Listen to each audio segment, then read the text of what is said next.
Yo, you guys, this is Blacklist of the Abyss, and you're watching my review for Boku no Hero, aka My Hero Academia, Chapter 84.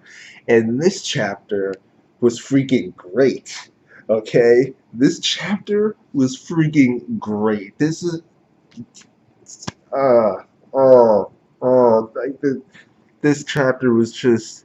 This was just great. This was great. It starts off with Kirishima and Todoroki. Okay, these two are they're just confirming their plan for the last couple weeks, last week, where they're going to go use Momo. She has a tracker that she can use to track the villains and find where Bakugo is. They're planning on using her tracker in order to go rescue Bakugo. Okay, and Ida is obviously totally against this because of the event with Slain that happened not too long ago. Okay, and his brother. All right, this dude, he understands because of his actions being criticized when he himself went after Zane. After Zane, where did I get Zane from? After Slain, he's a character in Yu-Gi-Oh! GX, right? Zane, the English name of Cyrus's Cyrus Truesdale's Zane Truesdale. That's his name, right? Zane. Well, anyway, enough about Yu-Gi-Oh! GX. See, now I don't even remember what I was talking about. Slain. There we go. Slain.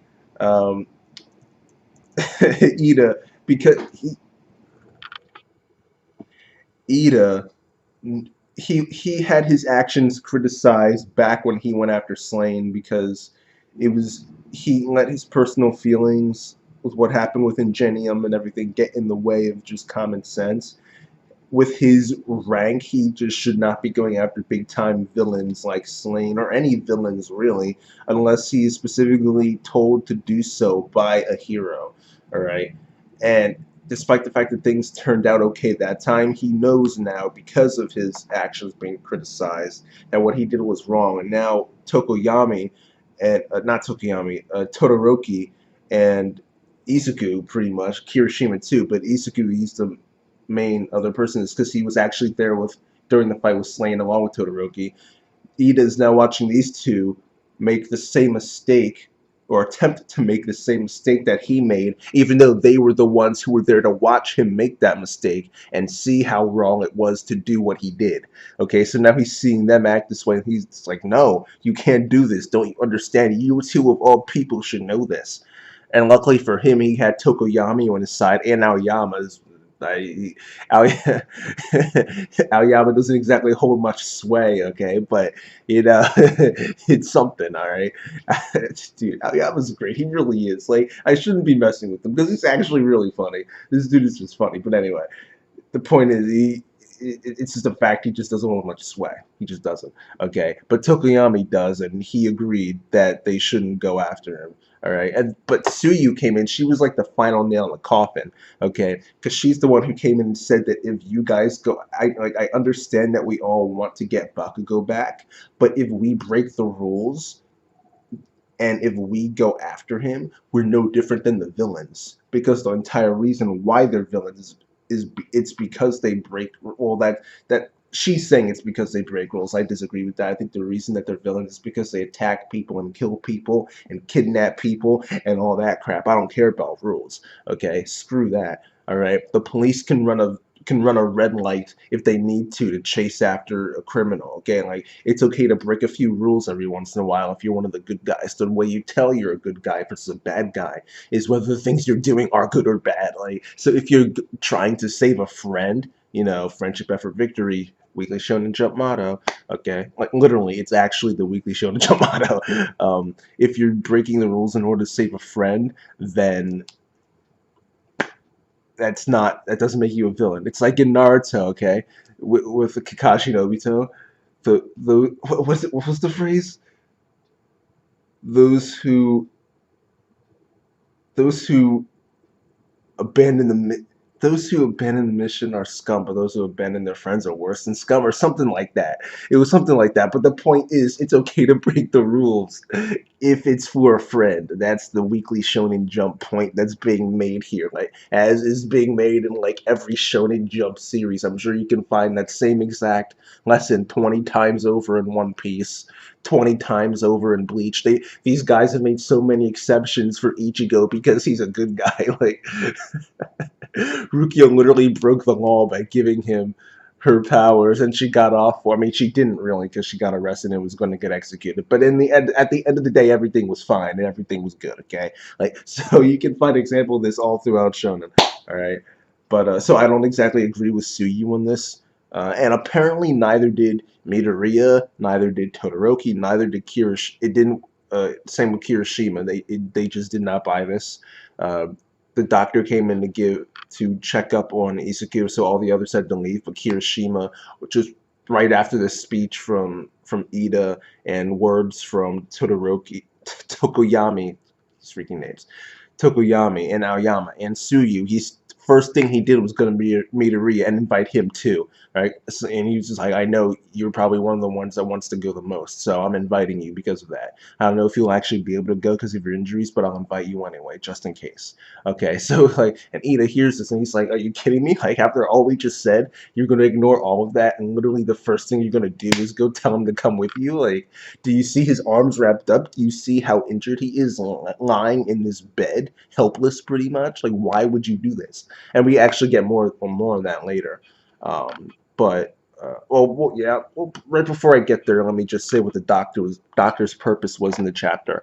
In the second part of the chapter, the doctor's purpose was to tell us what we already knew, that Midoriya's injuries get worse every single time.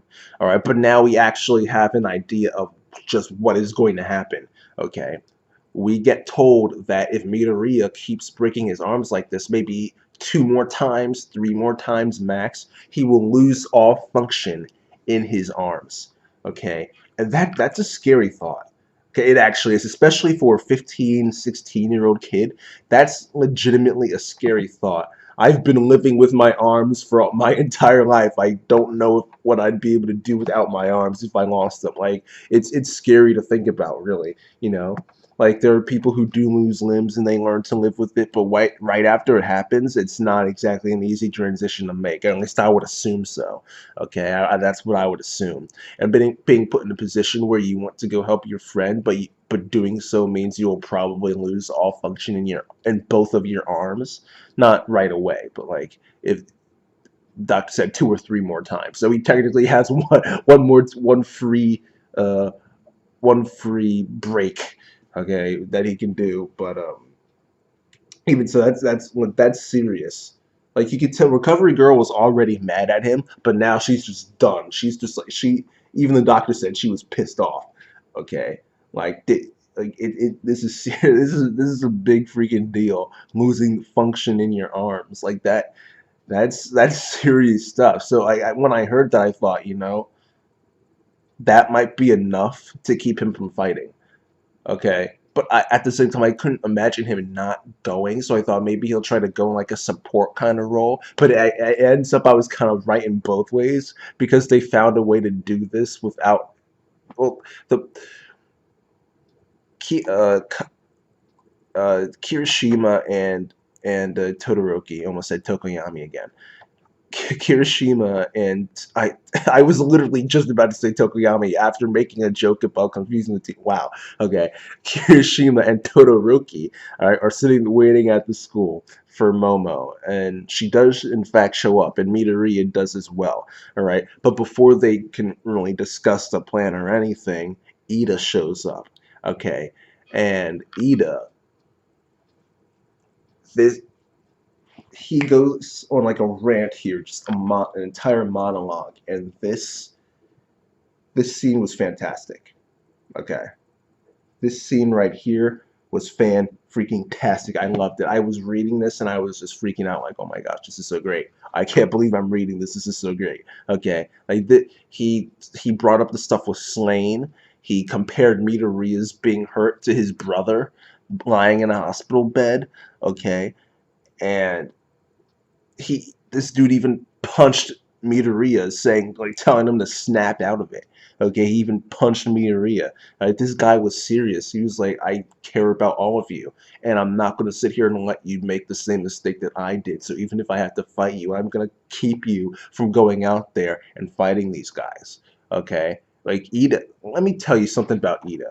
Okay, when the series first started, I thought that he was an okay character, but I didn't think he was anything special. I really didn't. Um, I thought he was just going to be there for comic relief, and that was it. But Ida is genuinely growing into one of my favorite characters in the series. He really is. Just seeing him grow through this entire uh, through the entire event with Ingenium and Slain, and now here, seeing how those events have made him grow as a person and how it affects the way he acts towards his classmates during how seeing how it changes the way he acts during emergency situations like this, like the way he thinks is completely different. I just love seeing how Ida has grown throughout the series, and he's become one of my favorite characters in the series. He really has. So I gotta give props, Horikoshi, Horikoshi Sensei. Ida is a fantastic character, okay? And this it kind of got awkward after this whole monologue, and because Todoroki and Kirishima were like, actually, we're not going to fight. We're going to do a covert mission and rescue Bakugo without actually fighting anyone. And then Momo comes in and says, yeah, that's actually the only reason I'm going along, to make sure they don't fight anybody. And I'm just thinking to myself, couldn't you have said that before he punched Izuku? Like, like couldn't you have said that before? Like as soon as Ida got there, you should be like, okay, wait. It's not what it looks like. We're not going to fight. Okay, it's a covert mission. We're not planning on fighting anybody. We're planning on going in without being seen, leaving without being seen, and having Bakugo with us when we do it. Okay, so don't get mad. We're technically not breaking any rules. It's a technicality. They're still not doing what they're supposed to be doing. But if they get caught, which they will get caught by villains, and then heroes are going to go in and find them there and be like, what are you doing? And then they're going to get caught by UA as well. And that's going to be the excuse. Well, I mean, we didn't plan on fighting, but let's be honest, they're going to end up fighting. Um, well, and now I'm thinking about it, Isuku, Midoriya, he needs to hurry up and level up. Because, like, I thought the pacing was okay. I thought his progress was going at a decent pace, but now that we've sped up the timeline into like permanent bodily damage because of his injuries, now he needs to level up a lot faster now. He does. And actually, now I'm thinking about it, he's been getting warned about this for a while, so something like this had to happen. So if anything, his growth has been too slow, if anything. So he really needs to start leveling up, not just being like 5% or 100%. He needs to learn how to do 10, 15, 20, okay? Like relatively quickly, like soon. Like before the end of the year, not even before the end of the year, before freaking summer. Like he needs summer is in our time, not manga time. I don't know. I don't even know what month it is in the manga. I don't know. But the point, like I mean, in our time, before summer gets here, he should master at least one or two other percentages. Okay, like his growth is not fast enough. It's not fast enough to actually warrant the injuries and bodily damage he's putting on himself. Like he needs to grow faster. Okay, but anyway, um, yeah. At the end of the day, Ida decides that he's going to go with them too, as just like Momo, he wants to ensure that they don't fight and then they don't get hurt, then nothing happens to them. Okay. Um, so yeah, Ida's going along, and this is going to be interesting. This covert mission. Um, I mean, they're going to end up fighting. They're going to end up getting caught by someone. They've got to have a sensor of some sort with them. They have to. Okay. Um, but yeah, these guys are going on the mission. And I honestly thought that would be the end of the chapter right there. I did, but it didn't end there. Okay, because it turns out the students, which I guess it wasn't that hard to predict, really. The students aren't the only ones who are going to be going after Bakugo. We've also got an all-star team of heroes, All Might, Endeavor. Best Jeanist, and Edge Shot. Okay, 4 of the top 5 heroes going after Bakugo and the villains. This is gonna be so great. And Endeavor, I can't even believe they got Endeavor to do this. I can't even. Like I did not. I expected. I expected. Then a few other heroes, sure. But Endeavor, I just did not expect this dude to do anything that didn't involve helping himself. I just didn't expect it. So for him, unless he was ordered and he didn't have a choice, but I mean, is that how this association works? Like, I don't know if that's how it works, but maybe it is because I can't see him doing it for any other reason.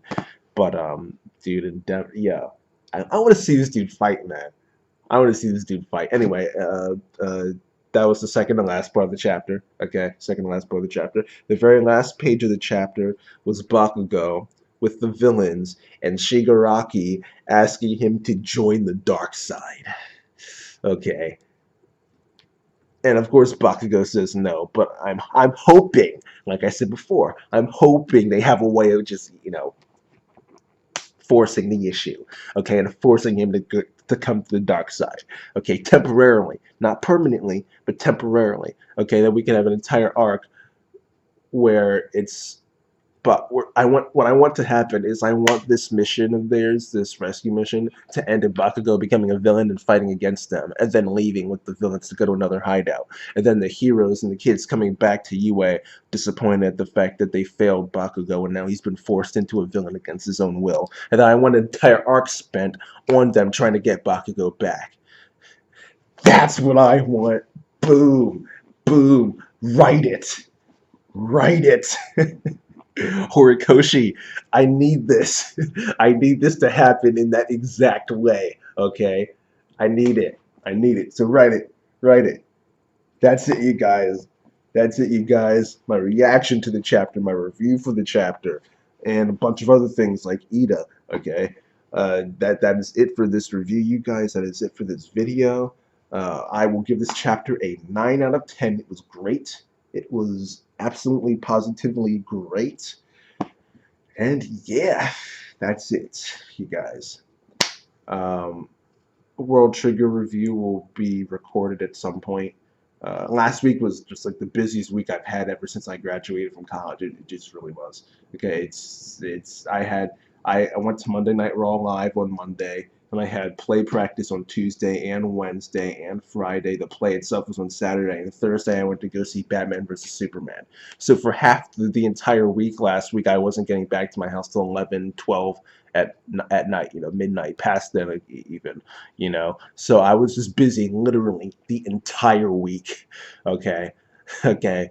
This Easter play is done now, though, so I should have some free time, and I should be able to put some videos out. Even Fairy Tail.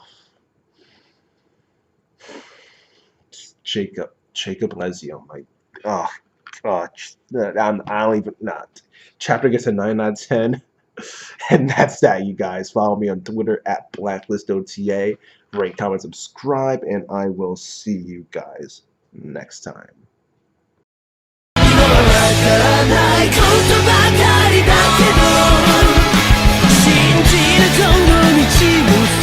Thank you.